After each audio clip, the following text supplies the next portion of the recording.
Oke guys, hari ini kita akan coba unboxing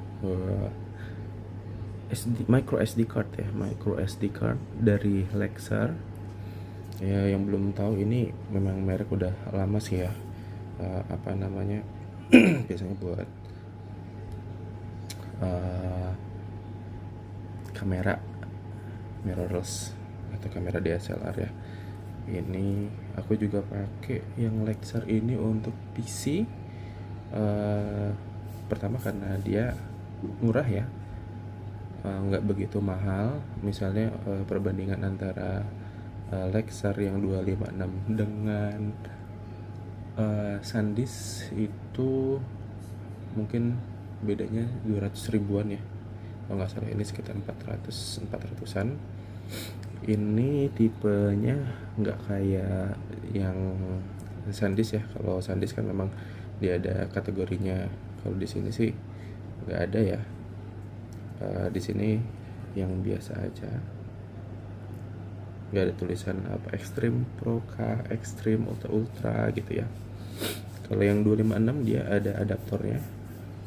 Kalau yang 64 GB nggak ada ya, tapi sama-sama tipenya ya.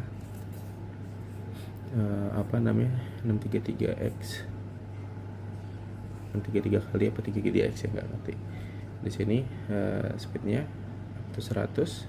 UHS 1, ada apa, U nya 3 ya, V30, A1 sama untuk ngerekam 4K Ultra High Definition, dan support buat Android gitu ya.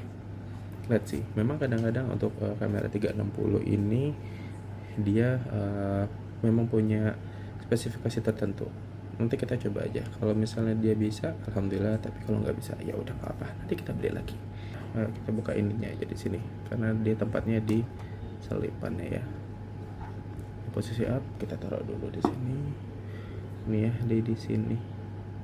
SD card. Cengkonetnya madep ke sini. Oke, udah kita gunting atasnya, kita buka.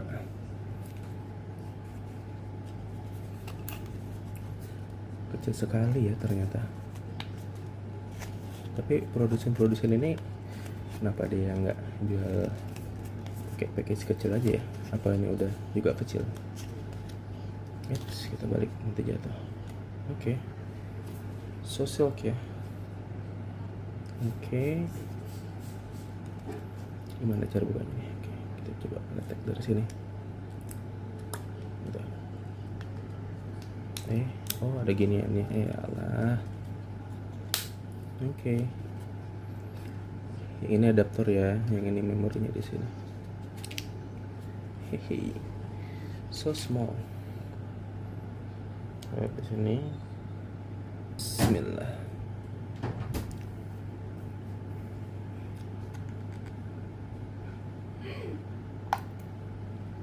Oke, sudah.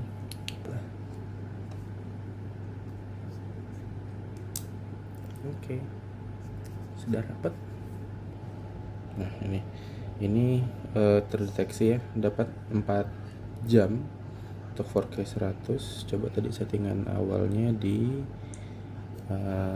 57K di 30 fps. Ini SDR-nya bisa nyala ya. Oke. Coba kita turun. Ini ada palanya. Kita puterin dulu. Nah, ini tadi settingan awalnya ya. Oke, nah nih dapat 6 jam 41 menit ya, tergantung fps ya. Coba kita lihat lagi settingannya ya. Ini kartu SD nya terbaca 260 GB 230 GB. Kalau dari sini kan 256 ya, 256 berarti spare-nya buat firmware-nya kayaknya. Coba kita lihat. Oke. Coba kita format aja, bisa nggak? Oke. Kita format dulu aja buat ngelihat bisa kebaca atau enggak. Oke, tetap ya di 230 terbacanya. and then rasa itu ya, sisanya memang tergantung dari settingan. Kalau misalnya kita pakai yang di 8K, ininya jadi mana nih, nggak kelihatan, jadi 4 jam ya. Kalau 8K 30 fps, kita setting yang paling rendah, paling rendahnya 4K ya. Hebat banget ini. Nggak boleh dia Full HD atau HD, nggak boleh dia. Kalau misalnya mau settingan film ya 24, ini dia dapat 10 jam. Wow. Kalau 4K di 30 fps dapat 10 jam juga. Untuk 230 GB ya. Kemudian coba kita yang Insta Frame ini. Dapatnya malah 5 jam ya, lebih oke lagi. Kalau pure mana ya, yang ini pure video bisa juga dapatnya di 4 jam. Memang lebih ini ya, karena dia harus pakai 8K. Coba kita ganti 4K 30 fps aja, tetap jadi lebih banyak ya dapatnya. Oke, kita ganti ke video biasa. Oke, kita ganti yang 60 fps, dapatnya 7 jam. Ini yang 256. Kita coba yang 64, bisa kebaca juga nggak?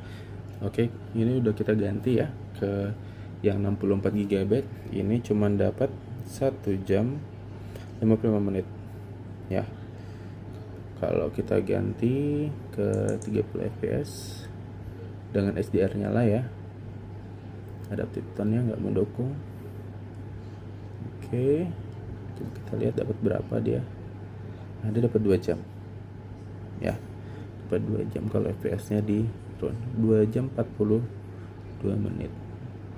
Kalau yang ini ya, kita satu-satu aja dulu coba. Yang yang 5,7K 1 jam. Kalau yang 60 fps ada tone-nya gak nyala, cuman dapat 49 menit guys. Oke,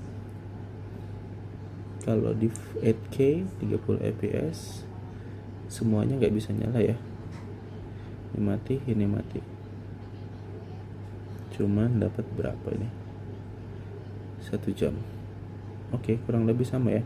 Makin tinggi fps nya makin rendah juga kapasitas yang bisa dipakai ya. Kalau misalnya yang ini ya, sama ini juga nggak bisa aktif dianya. Kali ini SDR nya bisa nyala. 4K nggak bisa tuh ya. Jadi ada yang bisa aktif, ada yang nggak bisa aktif. Ini coba kita hidupkan ya, yang 8K 30 fps SDR nya mati, dapat 52 menit ya guys. Oke deh, jadi intinya baik yang 256 GB atau yang 64 GB Lexar bisa dipakai ya guys untuk ngerekam, walaupun memang beberapa ada yang dia dukung, ada yang nggak mendukung. Ini apakah memang dari settingannya atau memang itu ya spesifikasinya yang harus tinggi. Karena kalau dari Sandy sendiri dia setiap kategori speed minimalnya berbeda-beda. Di sini juga up to-nya cuma 100 megabyte ya. Tapi kalau misalnya pakai yang Extreme atau Extreme Pro itu kan bisa sampai 200-an. Mungkin semua yang mendukung di sini bisa dinyalakan. Oke deh. So guys, be wise, karena memang 360 ini butuh kapasitas yang besar ya, karena dia merekam dari dua lensa kanan kiri.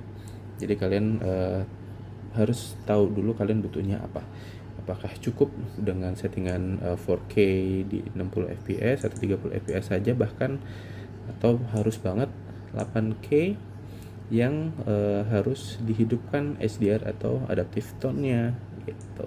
Apalagi kalau misal kita pakai pure video ya untuk malam, ini sangat motong kapasitasnya kepotong banget. Ini kita pakai pure video aja yang 4K mungkin kan 30 fps ya, ini jadi memanjang ya, dapatnya banyak, lumayan hampir 3 jam. Nah pure video setahu saya nggak ada yang sampai 60 fps, 30 fps semuanya. Kalau mode Instaframe, oke, nah dia baru bisa turun. Nah ini kalau 1080 kayaknya bisa lebih panjang ya, bisa dapat 2 jam, 1 jam juga, tapi dia memang ini ya otomatis. Kalau untuk time space, wah ini bisa banyak banget ya, bisa kalian lihat ya guys, ini dapat 49 jam karena dia time lapse. Oke deh, segitu aja reviewnya. Be wise ya guys dalam memilih barang ya, sesuaikan juga sama budgetnya, jangan maksa juga. Oke guys, stay fresh, healthy, safe from Rocket Cigar. See you next video, bye bye.